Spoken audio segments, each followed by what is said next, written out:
അസ്സലാമു അലൈക്കും വറഹ്മത്തുള്ളാഹി. എല്ലാവർക്കും നമസ്കാരം. കാന്തപുരം എ പി അബ്ദുൽ ഹക്കീം അസ്ഹരി അയാളുടെ പ്രസ്താവന വളഞ്ഞും തിരിഞ്ഞും മറിച്ചും തിരിച്ചും ഒക്കെ നോക്കി, എല്ലാം കേട്ട്. അതിലെവിടെയും അദ്ദേഹം ഹൈക്കമാൻഡിന് കത്തയച്ചതോ കേസിക്ക് പിന്തുണ അറിയിക്കുന്നതോ എവിടെയില്ല. പിന്നെ എങ്ങനെയാണ് ഈ പത്രമാധ്യമങ്ങളിൽ ഇത്ര മാത്രം വിമർശിക്കാൻ ചില ആളുകൾക്ക് എത്രമാത്രം കാന്തപുരം വിഭാഗത്തെ ആക്ഷേപിച്ചു എന്ന് പറഞ്ഞാൽ പറയാൻ പറ്റില്ല. സാധാരണ ഒരു നല്ല നാവ് കൊണ്ട് സംസാരിക്കാൻ പറ്റുന്നതിനപ്പുറം മോശപ്പെട്ട രീതിയിലൊക്കെ ഫേസ്ബുക്കിൽ മറ്റ് സോഷ്യൽ മീഡിയയിലൊക്കെ പ്രതികരിക്കുകയും എഴുതുകയും കാണുന്നുണ്ട്. എന്നാൽ എന്തെങ്കിലും മനസ്സിലായിട്ടാണോ അവരത് എഴുതിയത്? കാന്തപുരം എ പി അബ്ദുൽ ഹക്കീം അസ്ഹരിനോട് ചോദിച്ചതെന്ത്, റിപ്പോർട്ടർ വന്നതെന്ത്, അവര് കൊടുത്ത വിഷ്വലിൽ തന്നെ ഈ ഹൈക്കമാൻഡിന് കത്തെഴുതി എന്ന വിഷയത്തിൽ ഉറപ്പ് പറയുന്നില്ല, അങ്ങനെ പറഞ്ഞതായിട്ടും പറയുന്നില്ല. ഓരോ അഭിപ്രായങ്ങൾ ചോദിക്കുമ്പോൾ അതിന് കൃത്യമായ മറുപടി അദ്ദേഹം കൊടുക്കുന്നു.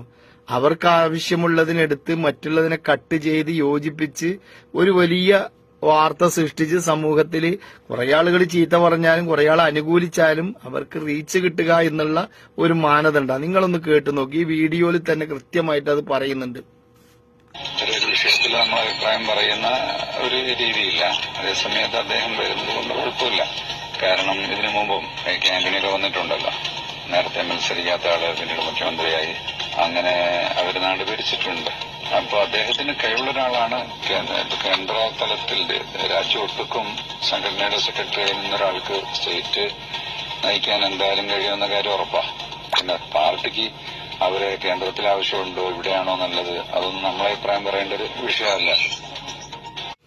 കാര്യങ്ങൾ ഇങ്ങനെയൊക്കെയാണെങ്കിലും ഞാൻ ചോദിക്കട്ടെ, ഈ രാഷ്ട്രീയക്കാരെല്ലാം കഴിഞ്ഞതിന് ശേഷം ഈ കോലും തൂക്കിയിട്ട് എന്തിനാ ഇവരെടുത്ത് നിങ്ങൾ പോകുന്ന രാഷ്ട്രീയം ചോദിക്കാൻ? മതത്തിന്റെ കാര്യങ്ങൾ സംസാരിക്കുക. നിങ്ങൾ അവരിൽ നിന്നും നന്മ എന്തായാലും ഉദ്ദേശിക്കുന്നില്ല. പ്രത്യേകിച്ച് മീഡിയ വണ്ട് പോലെ. മീഡിയ വണ്ട് ആരോ കടിച്ചു തുപ്പി ഒരു എച്ചി കഷ്ണം എടുത്തിട്ട് പബ്ലിസിറ്റി ചെയ്യാണ് അവര് ചെയ്തത്. അവർക്ക് പ്രത്യേക ലക്ഷ്യവും ലാക്കും ഉണ്ട്. അതേ രീതിയിലാണ് റിപ്പോർട്ടർ ചാനലിലെ രഞ്ജിത്ത് ചെയ്തുകൊണ്ടിരിക്കുന്നത് എന്നുള്ളതാണ് ഞാൻ മനസ്സിലാക്കുന്നത്. റീച്ച് കൂട്ടാൻ വേറെ എന്തൊക്കെ പരിപാടികളുണ്ട്? ഇല്ലാ കഥകൾ മെനഞ്ഞുകൊണ്ട് ആളുകളുടെ പേര് ആക്ഷേപങ്ങളും അപഹാസ്യങ്ങളും സൃഷ്ടിക്കുന്ന ഒരു ചേരിതിരിവുണ്ടാക്കുന്ന ഒരു സമീപനം എന്തിനാണ്? ഇന്ത്യൻ യൂണിയൻ മുസ്ലിം ലീഗ് പ്രത്യേകിച്ച് UDF-ഉമായിട്ടൊക്കെ ഇന്നത്തെ നിലപാടുകൾ, അന്നേ സമസ്തക്ക് ഒരു ആശയ നിലപാടുകളുണ്ട്. ആ നിലപാടുകൾ തന്നെയാണ് അന്നും ഇന്നും പോകുന്നത്.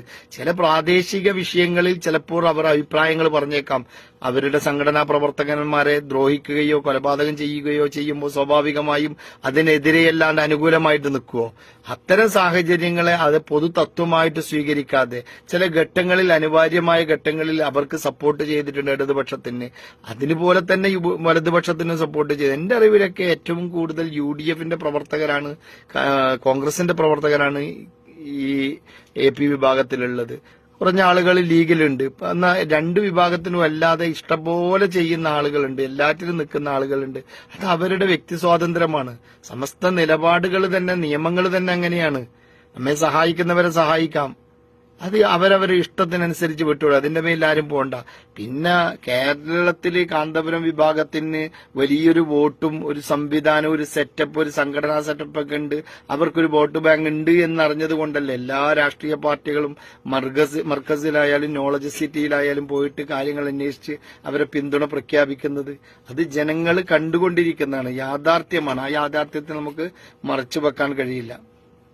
ഇത്തരം യാഥാർത്ഥ്യങ്ങൾ ഉണ്ട് എന്നിരിക്കെ അവനവൻ കണ്ണടച്ചാൽ അവർക്കിരുട്ടാകുമെന്നല്ലാതെ പരസ്യമായിട്ട് ചീത്ത വിളിച്ചത് കൊണ്ടോ അവഹേളിച്ചത് കൊണ്ടോ അപഹാസ്യപ്പെടുത്തിയത് കൊണ്ടോ അവർക്കെതിരെ കല്ലെറിഞ്ഞത് കൊണ്ടോ സോഷ്യൽ മീഡിയയിൽ വാരി വിതറിയത് കൊണ്ടോ അവരെ സംബന്ധിച്ചിടത്തോളം ഒന്നും തകരാൻ പോകുന്നില്ല. അടിക്കടി ഉയർന്ന് ഭൗതിക വിദ്യാഭ്യാസ സമുന്നയമായ ഒരു വലിയ സാമ്രാജ്യം കെട്ടിപ്പടുക്കുകയാണ്. വരുന്ന തലമുറയെ വാർത്തെടുക്കുക, സത്യത്തിന്റെ സഹചാരികളായി വലിയൊരു സ്നേഹത്തിന്റെ, സാഹോദര്യത്തിന്റെ, ഐക്യത്തിന്റെ വലിയൊരു സമൂഹത്തെ സൃഷ്ടിക്കുക എന്നുള്ളതാണ് ആ പ്രസ്ഥാനം ചെയ്യുന്ന ഏറ്റവും വലിയ കടമ. വിദ്യാഭ്യാസപരമായി താഴെ നിൽക്കുന്ന ആളുകളെ ഉയർത്തെഴുന്നേൽപ്പിക്കുക, അവർക്ക് വിദ്യാഭ്യാസ രാജ്യത്തിന്റെ ഭാഗവാക്കാക്കുക, ഇതൊക്കെ അവരുടെ ലക്ഷ്യങ്ങളാണ്. ഇത്തരം കർമ്മപദ്ധതികളാണ് അവർ തുടർന്നുകൊണ്ടിരിക്കുന്നത്. അവരുടെ പോഷക സംഘടനകൾ പോലും എന്തുമാത്രം സംഭാവനകളാണ് ഈ സമൂഹത്തിന് ചെയ്യുന്നത്. കക്ഷി രാഷ്ട്രീയത്തിന് അതീതമായി, മതത്തിന് അതീതമായി, വർഗവർണ്ണ വിവേചനത്തിന് അതീതമായി മനുഷ്യരെ ചേർത്ത് പിടിച്ച് ആവശ്യാനുസരണം ചെയ്യുക. അവസാനം നമ്മൾ കണ്ടില്ലേ, പാഠന്തര മർക്കസിൽ 850ഓളം വരുന്ന കുടുംബങ്ങൾക്ക് വിവാഹ സാഫല്യം ജീവിതത്തിൽ സ്വപ്നമായി അവശേഷിച്ച വിഭാഗത്തെ ചേർത്ത് പിടിച്ച് അനുയോജ്യരായ ഭാര്യ ഭർത്താക്കന്മാരെ ഉണ്ടാക്കി കൊടുത്ത് അവർക്ക് വേണ്ടുന്ന സ്ത്രീധനങ്ങൾ കൊടുത്ത് അവരെ സന്തോഷിപ്പിച്ചത് കണ്ടില്ലേ? ഇത്തരം സാഹചര്യങ്ങൾ സൃഷ്ടിക്കപ്പെടുന്ന ഒരു സംഘടനയെ എന്തിനാണ് സഹായിക്കാൻ കഴിയുന്നില്ലെങ്കിലും മോശമാക്കാൻ പരിശ്രമിക്കുന്നത്? ഇത്തരം വിഷയങ്ങളിൽ നിന്ന് മാറി നിന്നുകൊണ്ട് അവരവരുടെ വഴിക്കൂടെ പോവട്ടെ, അവർ ഈ സമൂഹത്തിന് ചെയ്യുന്ന നന്മകൾ പടരട്ടെ, എല്ലാവിധ അനുഗ്രഹങ്ങൾ ഉണ്ടാവട്ടെ. നന്ദി, നമസ്കാരം, അസ്സലാമു അലൈക്കും.